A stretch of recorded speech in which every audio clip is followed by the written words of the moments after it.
আসসালামু আলাইকুম। আজকে মহান স্বাধীনতা দিবস। স্বাধীনতার ৫৫ বছর।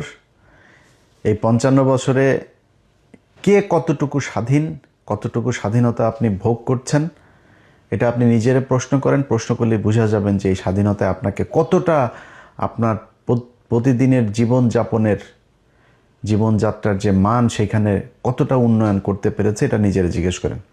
এর উত্তর দুই ধরনের আসবে। এখানে আবার কিছু মানুষ তো উন্নত হয়েছে, যারা কিনা পাতলা পায়খানা পাছার মধ্যে হালকা একটু লিকুইড বের হইলেই মনে করেন এয়ার অ্যাম্বুলেন্স দাঁড়ানো থাকে, সিঙ্গাপুরে নিয়ে যায়। ওনার কাছে স্বাধীনতার ডেফিনেশন একরকম হবে। ক্যান্সার হওয়ার পরেও যে কিনা ক্যামো দেওয়া খুব জরুরি, সেই ক্যামোর সিরিয়াল পাওয়ার জন্য যে যার কিনা ৩ মাস বসে থাকতে থাকতে মারা যায়, ক্যামো দিতে পারে না, তার কাছে ঢাকা মেডিকেলে যান, আপনি ক্যান্সার হাসপাতালে যান, আপনি সোহরাওয়ার্দীতে যান, মিটফোর্ডে যান, ওইখানে যায় পরিবেশ দেখলেই বুঝবেন যে স্বাধীনতা কাকে বলে। ওই মানুষের কাছে জিজ্ঞেস করেন, ও আপনার বলে দিবে যে স্বাধীনতা কাকে বলে, এই স্বাধীনতায় ওনার জন্য কত উপকার করেছে।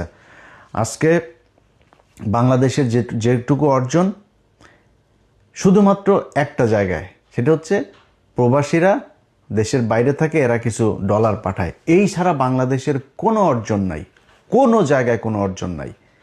সেই মানুষগুলোরে গিয়ে জিজ্ঞেস করেন তাদেরকেও এই সরকার কতটুকু সুখে রাখতে পেরেছেন। একটা টিকিটের জন্য ঈদে দেশে আসতে পারে নাই। সরকারের তো উচিত প্রতিটা প্রতি 2 ঈদে সবাইকে সমপরিমাণ টিকিটের সমপরিমাণ টাকা দিয়ে দিবে সরকার। মানেন, আপনার দেশে ঈদ করতে মন চায়, ছেলে মেয়েরে পড়ালেখা করেন অস্ট্রেলিয়া, ইংল্যান্ডে, আমেরিকায়, কানাডায়, আর ঈদের সময় তাদের সেই লন্ডন গিয়ে আবার বাজার টাজার মার্কেট টার্কেট করে নতুন মডেলের টাইফোন গোল্ড মোল্ড সব কিনে নিয়ে এসে তারপরে ঈদ করতে মন চায়। আর সৌদি আরবের ওই প্রবাসীর ইন করতে মন চায় না। ওরে যায় জিজ্ঞেস করেন স্বাধীনতার মানে কি, ও বলে দেবে। সো আপনারা আমার এই ভিডিওটা যখন দেখছেন, আমাদের এই দেশের স্বাধীনতাটা হইল, এই ভিডিওটা দেখার 24 ঘন্টাও পার হয় নাই, দৌলতদিয়া পাটুরিয়া ঘাটের একটা বাস আস্তে করে ফেরি দিয়ে নেমে পানিতে পড়ে গেল। 40-50 জন যাত্রী নিয়ে, সেখানে আমি ভিডিও করার আগ পর্যন্ত যতটুকু জানতে পারলাম 25 জনের লাশ অলরেডি উদ্ধার করা হয়েছে। আরও কতজন মারা যাবে ঠিক নেই। আপনার এই মরার স্বাধীনতা তৈরি হয়েছে 1971 সালের যুদ্ধ মধ্য দিয়ে। আপনি মরবেন, এটাই স্বাধীনতা। আপনি প্রজা, আপনি ওদের গোলামি খাটবেন। ওদের একজন মারা যাবে, ওদের পরিবারের রাষ্ট্রীয় শোক হবে। আপনি 25 জন না, 25,000 মারা গেলেও রাষ্ট্রীয় শোক ঘোষণা করা হবে না। এটার নামই স্বাধীনতা। এই স্বাধীনতার জন্যে বাংলাদেশের মানুষ 1971 সালে যুদ্ধ করেনি, যুদ্ধ করেও নাই, এটাও বাস্তব কথা।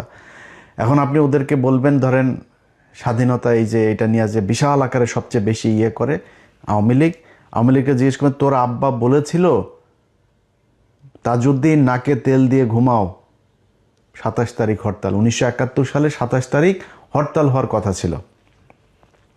তাজউদ্দিনের মেয়ের লেখা বই, ভাই আপনি আমারে বিশ্বাস করার দরকার নাই, আপনারও আমি বিশ্বাস করব না।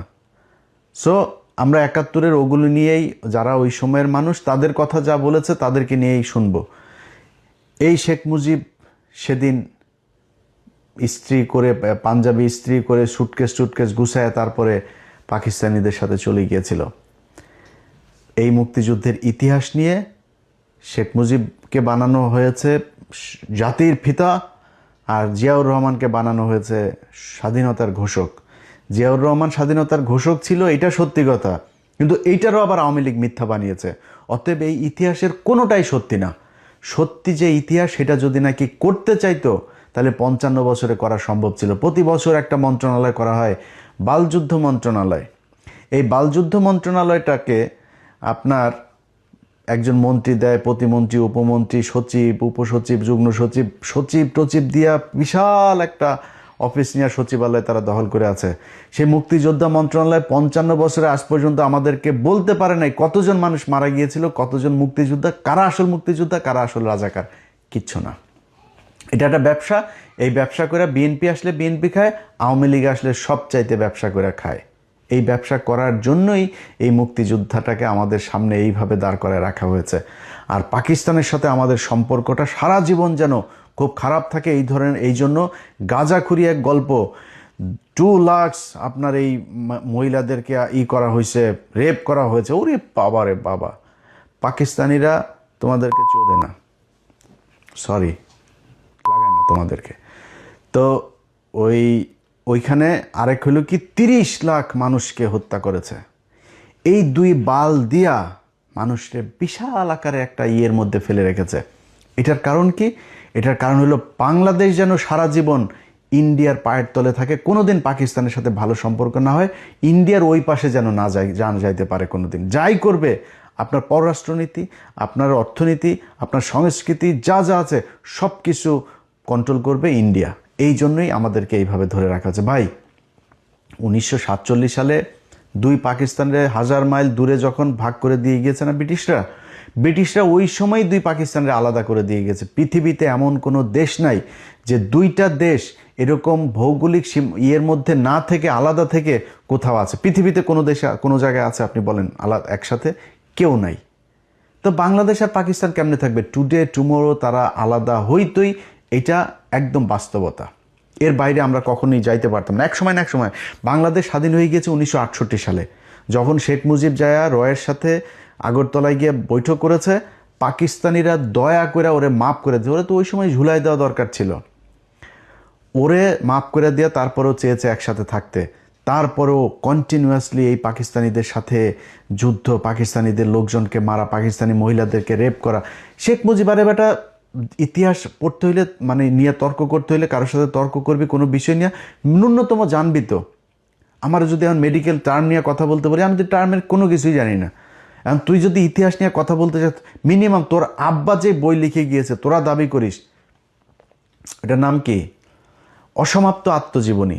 তোর বাপের অসমাপ্ত আত্মজীবনীর মধ্যে দেখবি এই আদমজি জুট মিলের যে মাঠ, এই কলোনির মাঠের এখানে একটা পুকুর আছে, সেই পুকুরের মধ্যে শেখ মুজিব বলছে কমপক্ষে 500 পাকিস্তানিদের লাশ এখানে হয়ে আছে, কমপক্ষে 500 এই পানির মধ্যে ভেসে আছে।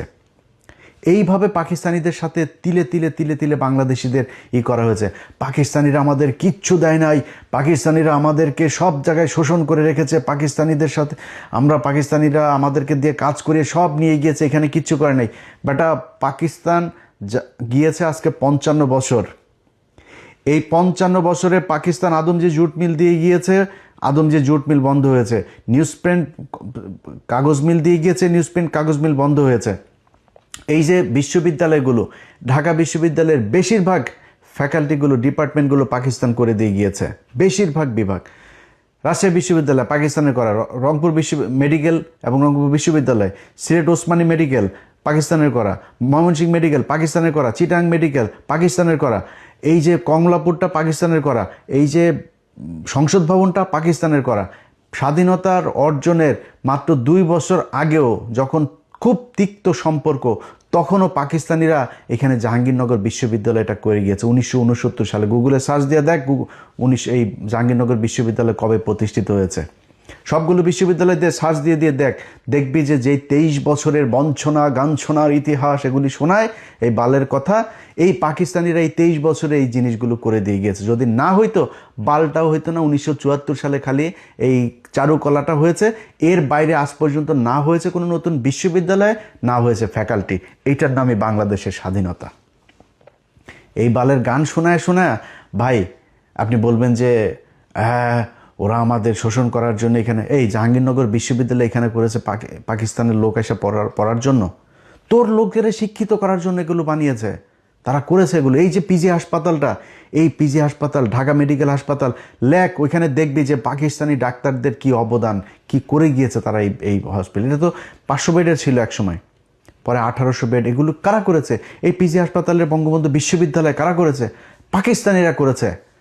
আজকে তাদের সাথে আমাদের বিশাল খারাপ সম্পর্ক। ভাই কোনো সমস্যা নেই, আমি এগুলো বলার মানে এটা না যে আমরা আবার পাকিস্তানিদের সাথে আলাদা হইতে, বা আলাদা হওয়ার দরকার নাই।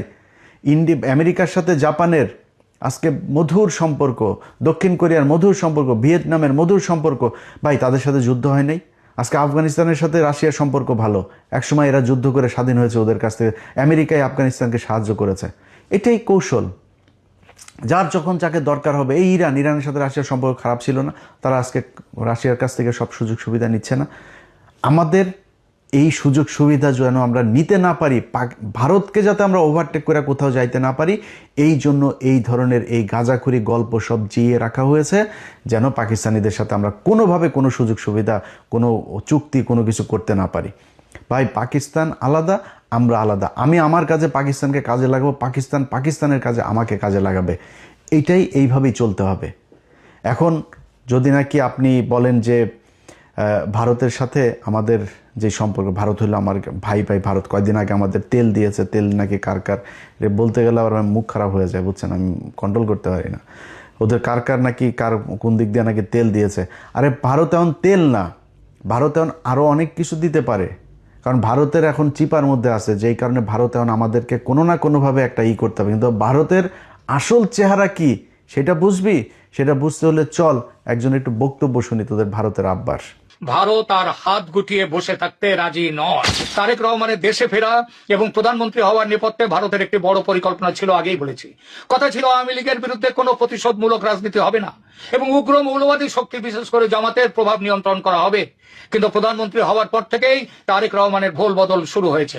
ভারতের দেয়া সেই প্রতিশ্রুতির কোনো প্রতিফলন এখন আর তার কাজে দেখা যাচ্ছে না। তিনি জামাতকে মন্ত্রিসভায় জায়গা দেওয়ার কথা ভাবছেন এবং আওয়ামী লীগের ওপর রাজনৈতিক নিষেধাজ্ঞা ও আইসিটি ট্রাইব্যুনালের খড়গ বহাল রেখেছেন। বরং চিঠি দিচ্ছেন আইসিটির রায়ের প্রেক্ষিতে শেখ হাসিনা এবং আসাদুজ্জামান খান কামালকে যাতে তাড়াতাড়ি বাংলাদেশে প্রত্যর্পণ করা হয়। দিল্লির কূটনীতিকদের মতে এটি ভারতের সাথে করা বড় ধরনের কথা খেলাপি বা বিশ্বাসঘাতকতা। আওয়ামী লীগের ওপর থেকে নিষেধাজ্ঞার খাড়া তোলার কথা আর উঠছেই না। শেখ হাসিনাকে ফাঁসিতে ঝোলাবার জন্য উল্টে ভারতের কাছে ইউনূস জমানাচ্ছে কড়া চিঠি দিয়ে প্রত্যর্পণ দাবি করছে তারেক রহমান সরকার। এসব কিসের লক্ষণ? এই সব কিছুই কি সেই পুরনো বিশ্বাসঘাতকতার নতুন সংস্করণ নয়? এটা ঠিক, তারেক রহমান সরকারের বয়স সবে 1 মাস। এর মধ্যে চরম সিদ্ধান্ত নেয়নি ভারত, তবে ঘরপোড়া গরু সিঁদুরে মেঘ দেখে ভয় পায়। তারেক সরকারের কাজকর্মে সেই সিঁদুরে মেঘের লক্ষণ কিন্তু স্পষ্ট ফুটে উঠছে। আওয়ামী লীগ নেতাদের জেল মুক্তির কোনো খবর নেই। যারা মুক্ত হচ্ছেন বিচার বিভাগের নির্দেশে নতুন মামলা দিয়ে তাদের আবার ঢুকিয়ে দেওয়া হচ্ছে জেলে। এই যদি বিএনপির গণতন্ত্র রক্ষার আসল ছবি হয় তাহলে সন্দেহ জাগেই। আর ঠিক এই কারণেই হয়তো এবার ভারত আর কোনো বিশেষ দূতের অপেক্ষা না করে অজিত ডোভালের মাধ্যমে সরাসরি 1 মাসের ডেডলাইন দিয়ে দিয়েছে। ভারত তার সাথে কথাবার্তা বলে শুধু কয়েকটি শর্তে, কয়েকটি বিষয়ে কেবল একমত হয়েছিল, কথা নিয়েছিল তারেক রহমানের কাছ থেকে। তাদের মধ্যে 1, ভারতের উত্তর পূর্বাঞ্চলের বিচ্ছিন্নতাবাদীদের যেন বাংলাদেশের মাটি ব্যবহার করতে দেয়া না হয়। 2, দেশে ইনক্লুসিভ রাজনীতি যেন ফিরিয়ে আনা হয়, অর্থাৎ আওয়ামী লীগকে সরকারি নিষেধাজ্ঞা থেকে মুক্ত করা যেন হয় এবং একই সঙ্গে ক্রাইম ট্রাইব্যুনালের অন্যায্য অবৈধ বিচারকে আইন বিরুদ্ধ বলে ঘোষণা করে সেই বিচারকে বাতিল করা এবং 3, সরকারে কোনোভাবেই চরমপন্থী বা মৌলবাদী শক্তির যেমন জামায়াতের সরাসরি অংশগ্রহণ থাকবে না। ভারতের এই 3 শর্তে সহমত হলে তারেক দেশে ফেরেন এবং ভারত সব রকমের সহযোগিতা দিয়ে তারেকের জয়ের পথ প্রশস্ত করে।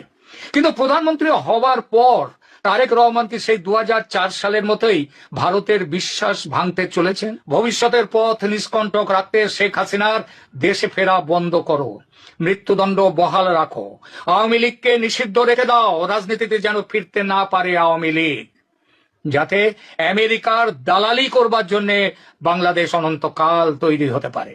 দিল্লির রণমূর্তি এই কারণেই, এই জন্যই অজিত ডোভালের চরম বার্তা। কেননা পরিস্থিতি আবার সেই 2004-এর দিকে চলেছে। এই পরিস্থিতিতে ভারত আর হাত গুটিয়ে বসে থাকতে রাজি নয়। নির্ভরযোগ্য সূত্রের খবর অনুযায়ী সেখানে ডোভাল সাহেব কোনো কূটনৈতিক মারপ্যাঁচ নয়, বরং সরাসরি টাইম বাউন্ড হুঁশিয়ারি দিয়েছেন বাংলাদেশের ডিজিএফআই কে সামনে বসিয়ে। কি ছিল সেই হুঁশিয়ারিতে? 1, আগামী 1 মাসের মধ্যে আওয়ামী লীগের উপর থেকে সমস্ত রাজনৈতিক নিষেধাজ্ঞা তুলে নিতে হবে। 2, আইসিটি অধ্যাদেশ এবং তার অধীনে দেওয়া সমস্ত সাজা ও শেখ হাসিনার মৃত্যুদণ্ডের নির্দেশ বাতিল করতে হবে। 3, যদি এই 1 মাসের মধ্যে কোনো কার্যকর পদক্ষেপ না নেওয়া হয় তবে ভারত তার নিজের স্বার্থ, তার জাতীয় স্বার্থ রক্ষায় যে ব্যবস্থা উপযুক্ত মনে করবে সেই ব্যবস্থা নিতে বাধ্য হবে। এই হুঁশিয়ারি শুধু কথার কথা নয়, ভারতের নিরাপত্তা বিশ্লেষকরাও বলছেন জামাতের উত্থান মানেই ভারতের উত্তর পূর্বাঞ্চলের অস্থিরতা তৈরি করা। ভারত কোনোভাবেই তার প্রতিবেশী রাষ্ট্রে পাকিস্তান ঘেঁষা কোন মৌলবাদী শক্তি, যে শক্তি বাংলাদেশের স্বাধীনতার শত্রু, তাদেরকে সহ্য করবে না। ভারত স্পষ্ট বলেছে সংসদে বিএনপির একক সংখ্যাগরিষ্ঠতা আছে, তবুও জামায়াতকে মন্ত্রী করার কথা উঠছে কেন? পুরনো ভালোবাসার টান, আমেরিকার চাপ? বাংলাদেশ যেন মনে রাখে আমেরিকার সমস্ত হুমকি উড়িয়ে দিয়ে ৭১-এ ভারতের ফৌজ স্বাধীন করেছিল বাংলাদেশকে। আজ দরকার হলে ভারতের ফৌজ উপযুক্ত ব্যবস্থা নিতে এবারও পিছিয়ে আসবে না। এই হইল ভারতের বন্ধুত্ব। এটা শুরু আজকে থেকে না, সেই ১৯৭১ সালের ১৬ই ডিসেম্বর থেকে শুরু করে আজকে পর্যন্ত ভারত কখনো মানতেই পারে নাই যে বাংলাদেশ একটা স্বাধীন রাষ্ট্র।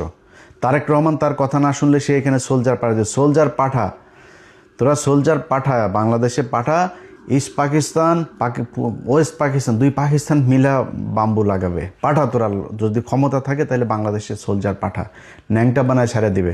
বাংলাদেশের প্রতিটা মানুষকে শুধু একটা কথা বলি ভাই, কথা খুব খারাপ লাগতে পারে, চেতনায় আবার পাশে আগুন লাগতে পারে অনেকের, এই বাংলাদেশ যেদিন আক্রান্ত হবে সেদিন সবার আগে পাকিস্তানি ভাইয়েরা এসে আপনার পাশে দাঁড়াবে, এটা গ্যারান্টি দিলাম। আমি জীবিত থাকি অথবা মৃত থাকি, একটা কথা বললাম, Pakistan will be the first country আপনারে সাপোর্ট করার জন্য। অতএব পাকিস্তানের সাথে ভাই আমাদের কৌশলগত ভালো সম্পর্ক থাকতে হবে, তাদের সাথে আমাদের অস্ত্রের চুক্তি থাকতে হবে, মিলিটারি চুক্তি থাকতে হবে, বাণিজ্যিক চুক্তি থাকতে হবে, পাকিস্তানের সাথে সব ধরনের চুক্তি থাকতে হবে। যদি না হয় তাহলে এরা সারা জীবন আমাকে এইভাবে এই ধরনেরই করে যাবে। তারেক রহমান যেই কথাগুলো আমরা এর আগে আনন্দবাজারেও শুনেছি, এই ব্যক্তিও যেই কথাগুলো বলল, আপনি চুক্তি করে এসেছেন, যদি কৌশল হয়ে থাকে, 111-এ খালেদা জিয়াকে অফার দেওয়া হয়েছিল, খালেদা জিয়া বলেছে না আমি 111-এর এদের কোনো কিছু বৈধতা দিব না, পরে শেখ হাসিনাকে বৈধতা, এই প্রণব মুখার্জি তার বইতে লিখেছেন। তো আমরা ধরে নিলাম আপনি কৌশল করেই তারপরে তাদের সাথে মিলেমিশে এসেছেন, এবং আমরা এখনো পর্যন্ত, আমি আমার কথা বলি, আমি কিন্তু এখন পর্যন্ত আপনার প্রতি আমার যথেষ্ট সম্মান আছে তারেক রহমান। আপনার কিছু বিষয় আমি জানি, যে বিষয়গুলোর কারণে আমার বিশ্বাস যে আপনি কোনোদিন শেখ হাসিনা হবেন না, জিয়া পরিবার কখনো শেখ পরিবার হবে না, এই বিশ্বাসটা আমার আছে।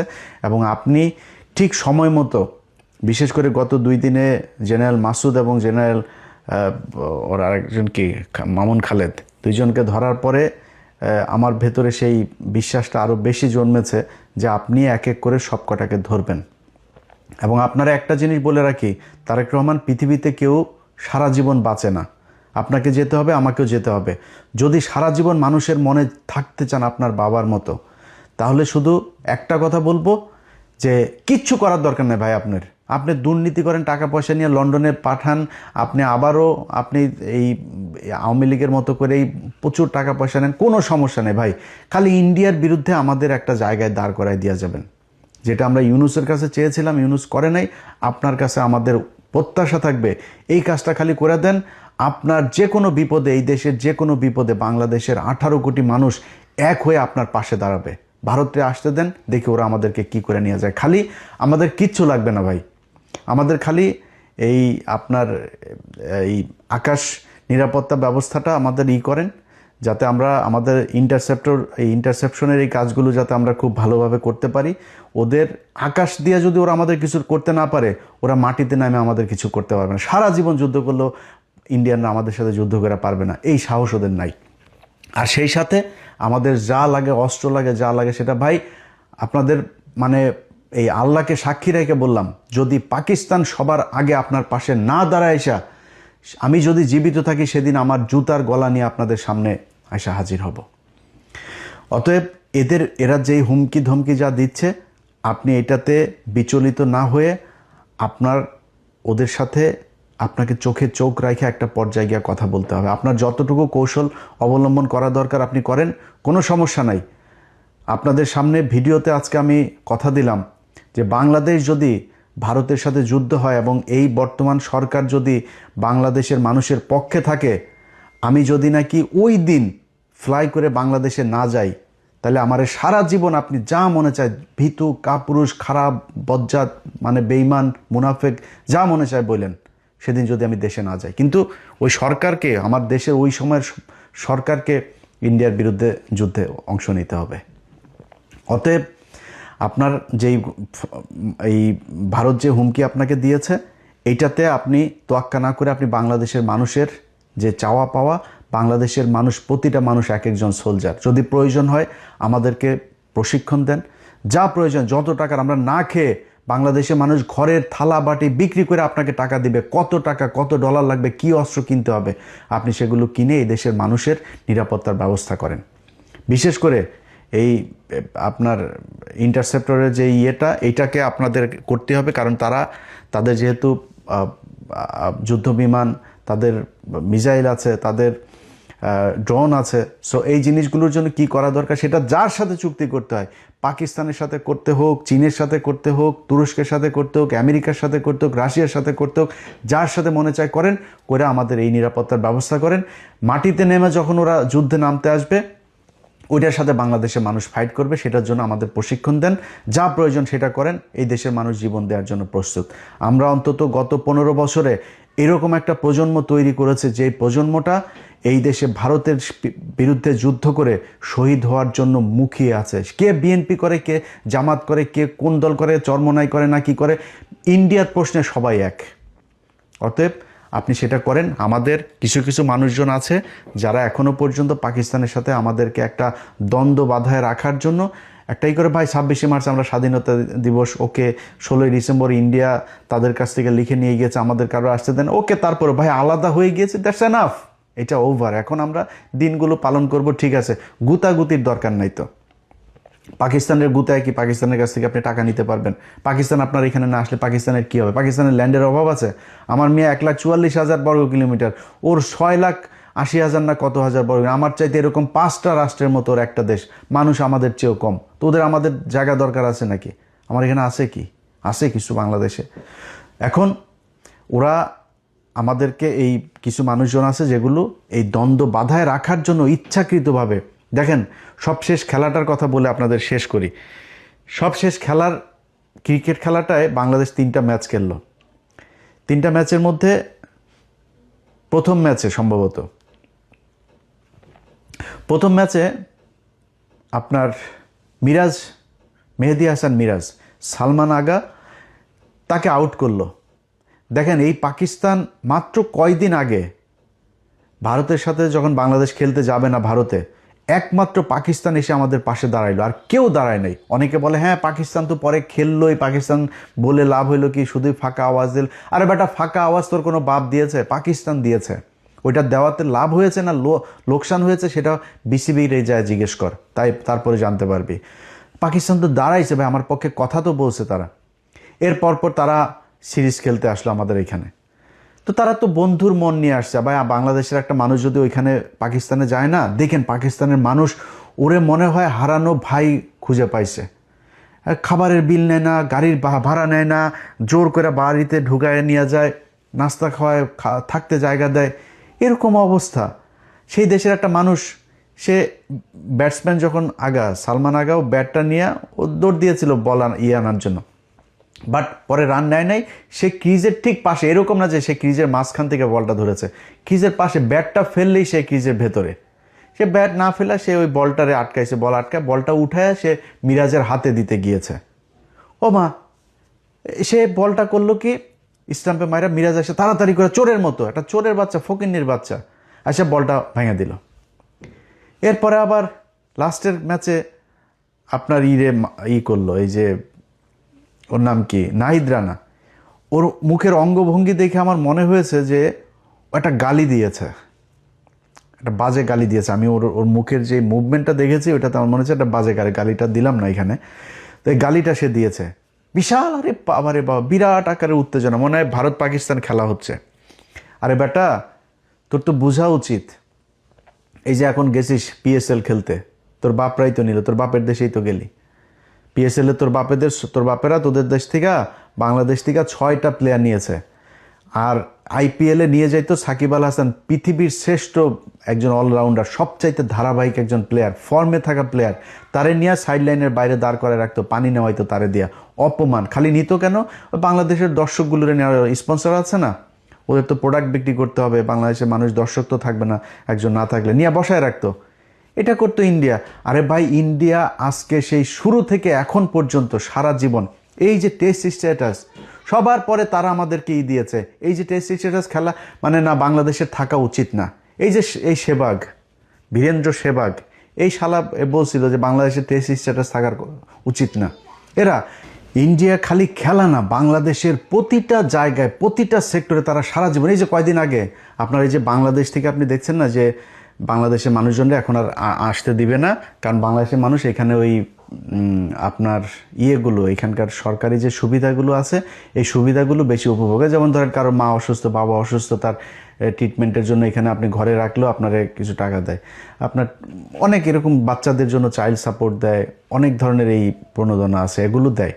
তো এগুলো এই ইন্ডিয়ানরা, তারা ইন্ডিয়ানদের কারো দেন, ওরা কিন্তু আমাদের চেয়ে বেশি খায়, অথচ ইন্ডিয়ানগুলো দেয় নাই, বাংলাদেশেরগুলো সবগুলো দিয়েছে যে বাংলাদেশ নাকি 54% নাকি এশিয়ার নাকি আমরা নাকি খাই, তারপরে এটা দিয়ে এখন বাংলাদেশিদের ভিসা দেওয়া বন্ধ। ভাই প্রতিটা জায়গায় আপনি 1971 সালের মুক্তিযুদ্ধের পর এটা নিয়ে কোনো বিতর্ক নাই, প্রতিটা মুক্তিযুদ্ধের কাছে জিজ্ঞেস করবেন যে ইন্ডিয়ানরা আমাদের এখান থেকে কি পরিমাণে, পাকিস্তানের 92,000 এই সোলজার তারা আপনার অস্ত্র রেখে আসলো, আমাদের এই যে মিল কল কারখানা মানে পাকিস্তান যা করে দিয়ে এসেছিল, এগুলির থেকে দামি দামি যন্ত্রপাতি সব ইতিহাসের সব জায়গায় এগুলোর আপনার উল্লেখ করা আছে। তারা নিয়ে গিয়েছে, আমাদের দেশের টাকা পয়সা লুটপাট। এর পরে 400 কোটি টাকা এসেছিল আমাদের অনুদান বিদেশ থেকে, সেই 400 কোটি তখন আমাদের তো টাকশাল সব নাই, তারা আমাদের সেটা করলো, সেই টাকাটাতে তারা 400 কোটিরে 800 কোটি ছাপাইলো। 800 কোটি ছাপায় কি করলো তারা, তাদের ওই টাকাগুলো দিয়ে আমাদের দেশে চাল ডাল সব কিনে নিয়ে গেল। পর্যাপ্ত ছিল আপনার বিভিন্ন দেশ থেকে আসা আপনার সাহায্য সহযোগিতা ছিল, এগুলো সব নিয়ে যায় তারা আমাদের দেশে ইনফ্লেশন করে দিল, মানুষ না খেয়ে 74-এ মারা গেল। আর ভাই মানুষ মারা গেলে মারা যাবে 72-এ 73-এ, 74-এ গিয়ে মরল কেন? এই ভারতীয়দের কারণে। ভাই আপনারে আমি যদি এখন 55 বছরে এই ইতিহাস এত ড্যামেজ হয়েছে যে আপনাকে এখন আমি বুঝাইতে গেলে আপনার অনেক কিছু মনে হবে যে এই লোক আসলে মানে মুক্তিযুদ্ধ নিয়ে এত কথা বলে, ভারতের বিরুদ্ধে এত ক্ষোভ তার। ভাই আমার কথা বিশ্বাস করার দরকার নেই আপনার, আল্লাহর ওয়াস্তে। যেই মানুষগুলো সেক্টর কমান্ডার ছিল, মুক্তিযুদ্ধের সর্বাধিনায়ক আছে না জেনারেল ওসমানী, সেই জেনারেল ওসমানী শেখ মুজিবের এখান থেকে পদত্যাগ করেছিল, জানেন এটা? শেখ মুজিব মন্ত্রণালয়ে থাকতে দেয় নাই। এই যে তাজউদ্দিন আহমেদ, তার অবর্তমানে সে প্রধানমন্ত্রী ছিল না, এই তাজউদ্দিন আহমেদের শেখ মুজিব বহিষ্কার করেছে, বাধ্য হয়েছে তারা করতে। শেখ মুজিব এই তাজউদ্দিনের মেয়ের বইতে লিখেন, একদম হুবহু সেদিনের ঘটনাটা বর্ণনা করেছে যে আব্বু সেদিন এই বাড়িতে এসে তারপর বলেছিল এর চেয়ে পাকিস্তান আমলি তো ভালো ছিল। কোনো কারণে একটা কোনো ভালো মানুষরে ওই দিন এই শেখ মুজিব তার এই জায়গাতে সে থাকতে দেয়নি। সো এখন আপনি তাদের কাছ থেকে ইতিহাস শেখেন, দেখবেন ইতিহাসের সব কিছু জানেন। আমার কাছ থেকে কারোর কথা বিশ্বাস করবেন না, আপনার নেতারাও বিশ্বাস করবেন না, আমারও করবেন না কারোর কথা। আবার এখন যে গজিয়ে ওঠা যেসব মুক্তিযোদ্ধা আছে এগুলোরও বিশ্বাস করবেন না, এগুলো সব ভুয়া মুক্তিযোদ্ধার ওই সার্টিফিকেট নিয়ে সব এখন আসল মুক্তিযোদ্ধা কেউ সামনে আসে না। এরা এই তেলও মারে না, এরা এই ধান্দা এই খাইতেও আসে না, অনেকে আছে এই ভাতাও নেয় না।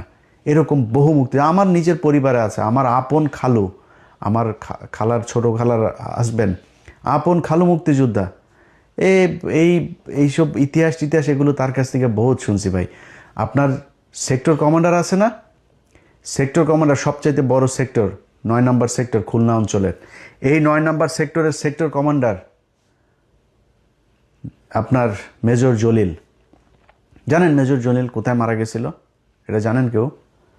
মেজর জলিল এই করাচিতে গিয়ে মারা গেছিল। দেখেন ওনার দেখেন, ওনার গুগলে যান, ওনার দেন, করাচিতে গিয়ে মারা গেছিল।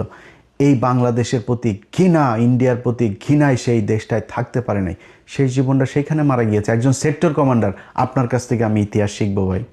আপনি আমার সাথে ইতিহাস নিয়ে করবেন, ডিবেট করবেন, কথা বলবেন, যে বলতে চায়, যত বড় মুক্তিযোদ্ধা আছে যে আছে, আমি আমার মুখ থেকে একটা কথা বলবো না, বই থেকে কোট আনকোট কথা বলবো। তার চাইতে বড় মুক্তিযোদ্ধার বই থেকে আমি তার রেফারেন্স দেবো যে এই মুক্তিযুদ্ধ এটা বলে গেছে, আপনি এটা কোথায় পেলেন?